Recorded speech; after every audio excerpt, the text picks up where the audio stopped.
Welcome. This is Peter Winnick. I'm the founder and CEO at Thought Leadership Leverage, and you're joining us on the podcast today, which is Leveraging Thought Leadership. Today, my guest is Vaughn Sigmon. Vaughn is the co-founder of Results Driven Leadership. He's a leadership development expert, a podcaster, and an author. He's worked with hundreds of businesses, helping them deploy his programs and advice. He's a former executive at CarMax. And CarMax is obviously a pretty well-respected company in the auto industry and was considered a Fortune 100 best places to work. So without further ado, welcome. Thanks for coming on board today, Vaughn. It's a pleasure to be here, Peter. Thanks for inviting me. So tell me a little bit, I'm going to go in a little bit of a different direction for a couple moments. So you're in a leadership position at CarMax, right? Right. Hot company, hot industry, kind of revolutionary, et cetera. And then you've transitioned into sort of the leadership development space. So we work with a lot of folks that do that transition from, whether it's a CEO or a leadership position, founder, or whatever. What was underneath that? What was calling you to say, wow, this is really, I don't want to be helping people buy and sell cars, but I really want to help leaders develop themselves?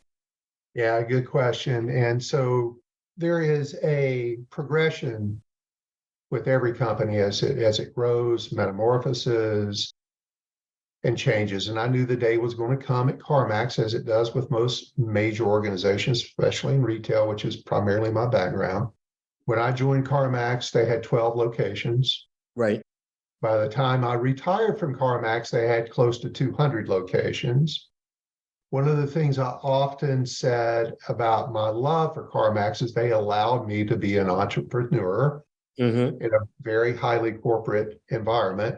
Sure. We were making it up. We were building it and creating the business for those first 10 years I was with them. But I also knew there was a point of saturation that we went from creating to pure execution, running it by a checklist.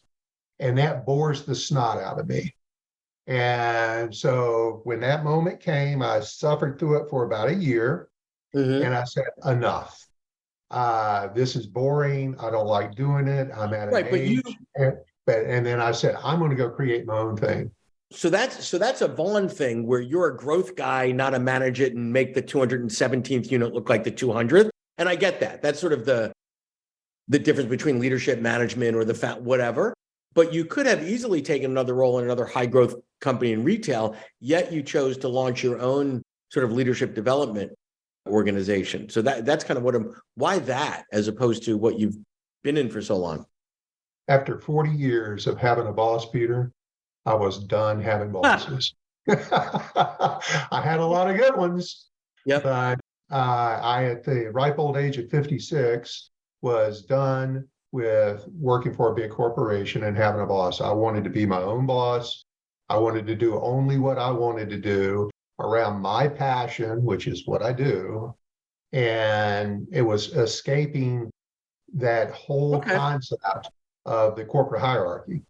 So oftentimes when people go out on their own, that's one of the reasons they say, I want to be my own boss. But the reality is now you've got lots of bosses, your employees, your customers, right? It's not like the best of both worlds is you automatically get a paycheck every 2 weeks and you don't have to worry about anything, and you don't have a boss. You have different responsibilities. And I think there's a difference in being a practitioner of leadership development and an entrepreneur in that space, which is incredibly crowded, right? Once you start getting into the weeds there, you're like, wow, everybody's in the leadership development business. So what are the things that you've done from a sales, marketing, branding, differentiation perspective to get the clients? Because that's kind of the hard part.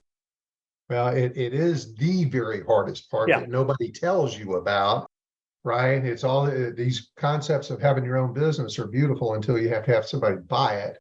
And so as you know, I'm very much a learn by mistake or learn by experience person, which I think many people are. I have a very high risk tolerance. And I taught myself. I took a lot of courses. I followed and copied other people who were building their business, and I found a way to go get clients, which is always a multiple step marketing process. You have to be doing a lot of things, and you're going to get a little from a lot of things. So let's unpack that a little bit, because I think all too often and I'm not diminishing or discounting the value of high quality thought leadership, high quality intellectual property, but where most folks in your space struggle most is not coming up with ideas, methods, frameworks, methodologies that, they don't have to fake the passion, but it's like, okay, how do I develop my brand? How do I find clients? How do I consistently keep revenue consistent so it doesn't look like the EKG of a coronary patient? Stay there for a little bit with me. Like, what was your learning curve there, and what's worked for you and what hasn't? So through some trial and error, identified the elements of marketing that work for me. LinkedIn, making LinkedIn connections, having conversations, marketing to CEOs on LinkedIn, creating a podcast, creating a blog, being consistent with all of those. That right there, Peter, is the hardest thing for most people. It was for me, and I've been speaking with many others. It's just being consistent with it, working the process until the process works, because there's no instant gratification in any of this. It takes time. It takes sticking with it. It's eating a lot of dirt until it starts flowing. And so it was finding LinkedIn, learning how to utilize a podcast and a blog, a newsletter. Well, let's break those down. Et cetera, et cetera, et cetera. Get in front of the right people so that they would get to know me. They're going to buy me. They're not going to buy my leadership concepts. They're going to believe that I can bring to them the solutions they're looking for. It's them understanding me. Yeah. So let's individually, if we could, unpack a couple of those tactics. So when we talk about LinkedIn, and I think you broke this down nicely, well, step one, you have to make connections. Well, in order to make connections, you have to have a real clarity, a real definition around to whom, right? Who are the buyers? Who are the avatars? Shockingly to me, a lot of people aren't, when I say to them, who's the buyer? I get all sorts of stuff. And if you can't be specific and articulate that well, LinkedIn's just got lots and lots and lots of people. So how did you sort of hone in on the buyer persona or the avatar for you? It was really painful to go through, Peter. Oh, that doesn't sound like fun. It's very painful. So I spent money on it. I hired 2 coaches, one a branding coach and one a LinkedIn coach, someone who was an expert on LinkedIn. So I worked with my branding coach, Liz. Liz helped me go through the painful process of identifying and narrowing down who your target customer is. And that was a lot of questions. It was multiple meetings. It was a lot of frustration on my part because I wanted to be everything to everybody. I didn't want to leave a single dime on the table. And Liz forced me into the area that I ended up being very focused on: certain size companies, certain industries of companies, right? Certain needs within those companies, and be able to define that and turn that into words that are attractive to people. Then I hired John, who was my LinkedIn coach. Liz was about 10 grand, John was about 15 grand, but he gave me the tools and materials I needed and the mindset. He gave me the blueprint. Stay there a minute. So Liz's value prop to you is, this is the who. And now John, I think you said to them, is the what. Okay, now on LinkedIn, here's the mechanics of how to create a campaign, how many touch points, how to send it out, how to follow it up. And what I find almost comical is people dismiss the whole process. Oh, I don't, LinkedIn is not for me. It's not for me. It's not for me. There's 800 million buyers on LinkedIn, right? And I think it's all about getting over yourself, getting out of your comfort zone, and then supporting yourself with the right systems and processes and methodologies. Nobody wants to be that guy or gal, Mr. or Miss Spammy on LinkedIn. And I think the reason some of us get a little cringy when it comes to LinkedIn is because there are a lot of sloppy, lazy marketers that, and you probably, I'm sure you get these as well, Vaughn, every day. Hey, we could be your app developer. I don't develop apps. We could be your whatever. I don't, we could be your solar roof panel people, whatever. But if you're smart and you're focused and your message is on point, LinkedIn is a gold mine. So I'm assuming your ultimate objective with LinkedIn is to get a potential prospect to get on a phone call and just have a conversation, right? That's the advancement of the sale, right? It's deal stages. And you got to create interest, you got to awareness, you got to create interest, you have to have a connection and engage with them. It's the classic funnel. And it's just figuring out how many touch points you have to make in order to get there. And understanding too, not everybody needs you. You're going to get ignored a lot. But I found out, and I'm a big data guy, if I send out 2,500 LinkedIn messages, for every 2,500 messages, I'll get a client. Okay. Right. And you just do the math backwards and say, just do the math. So when I need a client, it's 2,500 messages. Okay. So now if you stay there, you've got a clear sense of your customer acquisition cost. So 2,500 cost X. X equals a number that you're comfortable spending to acquire a client for the first engagement, because then you don't have to spend that money again for engagement 2, 3, and 4. Cool. I love it. Thank you for the LinkedIn piece. If you're enjoying this episode of Thought Leadership Leverage, please make sure to subscribe. If you'd like to help spread the word about our podcast, please leave a 5-star review at ratethis.com/LTL and share it with your friends. We're available on Apple Podcasts and on all major listening apps, as well as at thoughtleadershipleverage.com/podcasts. I want to pivot now to podcasting, because most people, I shouldn't say most, many people like to be a guest on a podcast or even a host on a podcast, but they don't necessarily have a very clear or well thought through business strategy. So to me, let's take the guesting piece. Reasons to be a guest on a podcast. Again, it's got to be the right podcast based on your avatars, right? You can elevate the brand. You're creating content and assets that can be repurposed 7 ways till Sunday, right? Like all the content that you do. And somebody else, i.e. the podcast host, has done the hard work, which is they've got an audience that you're going to borrow for a few moments and engage with for a few moments. And the hope is that some subset of those people reach out. And I think the hard thing about podcasting as a guest is that it's hard to get the exact number. Oh, I did 10 podcasts last month and nothing happened. You really have to commit to doing X number a month for a specific period of time. And then there's a compounding effect of all of a sudden you get a lead from a podcast you did a year and a half ago that's not even on your mind. So is that aligned with your experience? Yeah, it was again a big learning curve. And it's one thing to do a podcast. It's another thing to be able to utilize that in a marketing approach that actually works. And one, it's back to that consistency. You have to put the content out there every week.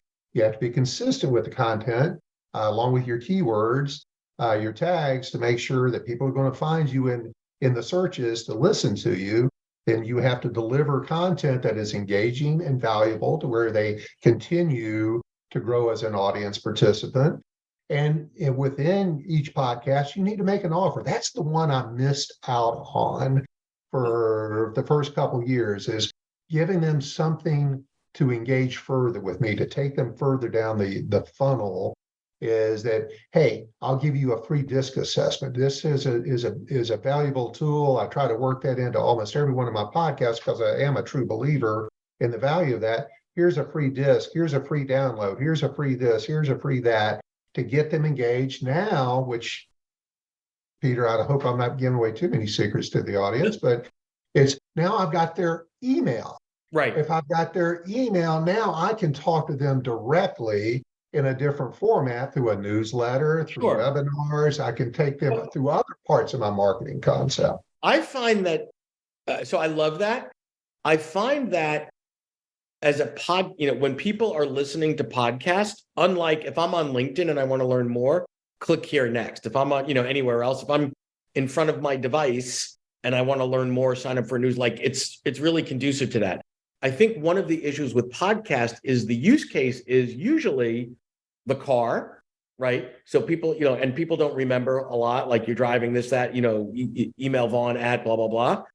Or the gym where you're on the treadmill sweating like a pig is you're not exactly going to stop. So how do you break through that? I mean, is it in the show? Like where, I just find that's just part of the, I don't know, whatever, the rhythm of a podcast is, wait, how are people actually listening to this? They're not sitting there with a pen and paper taking notes typically. Yeah, no, and you've got to make it easy for them to go to those show notes. You have to tell them at the top of the show notes, there's a link to your free this. And it has to be at the very top, because you get about 4 sentences where they get in to read more. And so I put it at the very top. So it's and 90% of everybody that listens is on a portable device, an iPhone or a other device. And they can, from right in the show notes at the very top, click on that link, enter their email, and get whatever they're asking for. So it's part of the design. You have to make it easy, and you have to talk about it in your podcast to bring attention to it. And do you have metrics that you use to gauge, podcasts that have been a good use of your time versus not? Because there's not, the cost is, yes, there's a cost to reach out, pitch a podcast, get, host or whatever, your time, etc. How do you consistently evaluate, like, these were the good ones and these were the not so good ones? That's, again, being a data guy.